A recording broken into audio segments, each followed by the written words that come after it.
ഈ തെരഞ്ഞെടുപ്പിന്റെ അവസാന ഘട്ടത്തിലേക്ക് എത്തുമ്പോൾ മോദി 3.0 എത്തും എന്നൊക്കെയുള്ള അവരുടെ അവകാശവാദം ഏതായാലും ഒരു കാര്യം ഉറപ്പാണല്ലോ, 400-ൽ നിന്ന് തുടങ്ങിയതാണല്ലോ.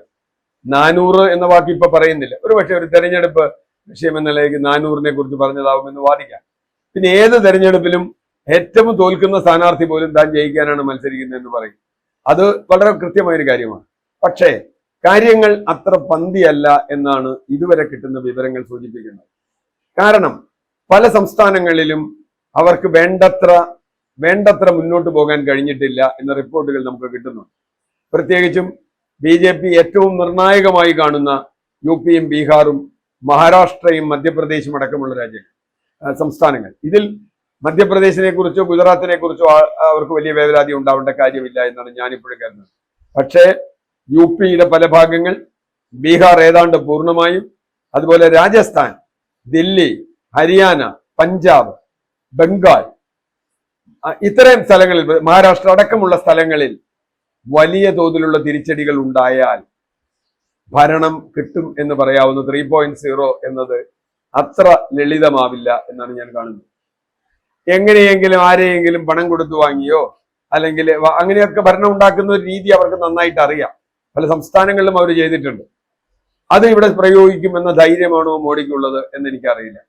ഏതായാലും തെരഞ്ഞെടുപ്പ് ആരംഭിക്കുമ്പോഴുള്ള ആത്മവിശ്വാസം ഇന്ന് BJPക്ക് ഇല്ല. ഒരു ഭരണം കിട്ടും എന്ന് ഇതുവരെ ഉറപ്പായി എന്നൊക്കെ പറയുമ്പോഴും മറുവശത്ത് കോൺഗ്രസും ഇന്ത്യ മുന്നണിയും ഇതേപോലെ തന്നെ ആത്മവിശ്വാസം കാണിക്കുന്നുണ്ട് എന്നതാണ് സത്യം.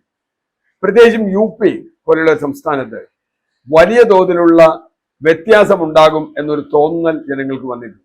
ഇത് പല കാരണങ്ങളും. അതുപോലെ കഴിഞ്ഞ തവണ തൂത്തുവാരിയ ദില്ലിയും ഹരിയാനയും ഒക്കെ ഇത്തവണ അത്ര എളുപ്പത്തിൽ മുമ്പോട്ട് പോയില്ല. കഴിഞ്ഞ തവണ ഒരു സീറ്റ് ഒഴിച്ച് എല്ലാം കിട്ടിയ കർണാടക ഇത്തവണ ആ രീതിയിൽ പോകില്ല. തെലങ്കാന പോയില്ല. പഞ്ചാബിൽ എന്തെങ്കിലും പ്രതീക്ഷയില്ല. ജമ്മു കാശ്മീരിൽ ഇവർ മത്സരിച്ചിട്ടേയില്ല. വടക്ക് കിഴക്കൻ സംസ്ഥാനങ്ങളിലും കാര്യങ്ങൾ അത്ര പന്തിയല്ല എന്നാണ് ഇപ്പോൾ കിട്ടുന്ന സൂചന. എന്ന് പറഞ്ഞാൽ വളരെ താഴോട്ട് പോവുകയും അത് എത്രത്തോളം പോകുമെന്ന് നമുക്ക് പറയാൻ പറ്റില്ല. ഒരു 220-നടുത്തൊക്കെയാണ് BJP വരുന്നതെങ്കിൽ അത് മോഡി എന്ന് പറയുന്ന ആ പ്രധാനമന്ത്രിക്കുള്ള ഏറ്റവും വലിയ തിരിച്ചടിയാണ്. അങ്ങനെ വന്നാൽ BJP തന്നെ മോഡിയെ മുമ്പോട്ട് പോകണമെന്ന് പറയുമോ, വേറെ ആരെങ്കിലും കൊണ്ടുവരണം എന്ന് പറയുമോ തുടങ്ങിയ പ്രശ്നങ്ങളുണ്ട്. ഇതിലൊക്കെ കൂടുതൽ RSSുമായി ബന്ധപ്പെട്ട് ചില തർക്കങ്ങൾ ഉടലെടുത്തിട്ടുണ്ട് എന്നാണ് നമ്മൾ അറിയുന്നത്. RSS മോഡിയെ പഴയതുപോലെ അംഗീകരിക്കുന്നില്ല. RSS അംഗീകരിക്കുന്നില്ലെങ്കിൽ മോഡിയുടെ സാധ്യതകൾ വളരെ മങ്ങും എന്ന കാര്യത്തിൽ ഒരു തർക്കവുമില്ല.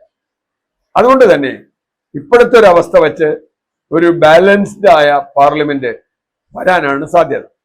ഇന്ന് രാമചന്ദ്ര ഗുഹ എന്ന് പറയുന്ന പ്രസിദ്ധനായ എഴുത്തുകാരൻ, അദ്ദേഹം ഇന്നത്തെ മാതൃഭൂമിയിൽ എഴുതിയിട്ടുള്ള ഒരു ലേഖനം, അത് ഒരു പ്രസംഗം, അദ്ദേഹം നടത്തിയ ഒരു പ്രസംഗമാണ്. ആ പ്രസംഗത്തിൽ പറയുന്നത് ഇന്ത്യയിൽ ഒരു കക്ഷിക്കും 200-ന്റെ കൂടുതൽ സീറ്റ് കിട്ടരുതെന്നാണ്. 200-ൽ കൂടുതൽ സീറ്റ് കിട്ടാതിരുന്നാൽ ഇന്ത്യയുടെ വൈവിധ്യം, ഇന്ത്യ ഒരു വൈവിധ്യപൂർണമായ രാജ്യമാണ്. നമ്മൾ വടക്കു നിന്ന് തെക്കേറ്റത്തോ കിഴക്കുന്ന് പടിഞ്ഞാററ്റത്തോ എത്തുമ്പോൾ വേറെ പല ആളുകളെയാണ്.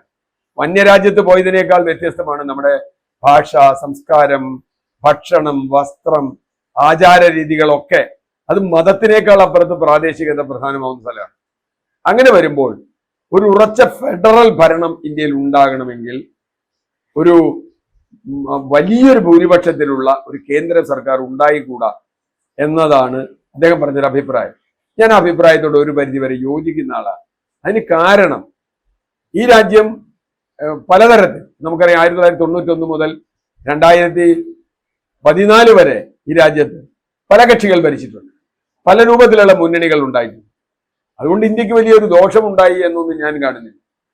പല യൂറോപ്യൻ രാജ്യങ്ങളിലും ജപ്പാൻ അടക്കമുള്ള പല വികസിത മുതലാളിത്ത രാജ്യങ്ങളിലും നമ്മൾ കണ്ടിട്ടുള്ള ഒരു കാര്യം, അവിടെ ഒന്നും തന്നെ ഏകകക്ഷി ഭരണമില്ല എന്ന് തന്നെയാണ്.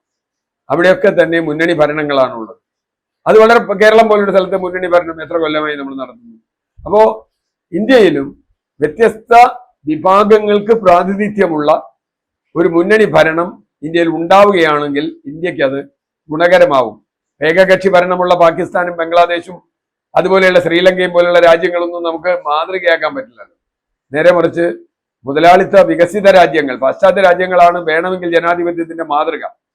അങ്ങനെ വരുമ്പോൾ തീർച്ചയായും ഏകകക്ഷി ഭരണത്തിൽ നിന്ന് വ്യത്യസ്തമായ ബഹുകക്ഷി ജനാധിപത്യം, ബഹുകക്ഷി മുന്നണി ഉള്ള ഒരു ഭരണം വരണം എന്നാണ് ഞാൻ ആഗ്രഹിക്കുന്നത്. ഏതാണ്ട് അതിലേക്ക് പോകുന്നു എന്ന് തന്നെയാണ് ഇപ്പോൾ കിട്ടുന്ന സൂചന.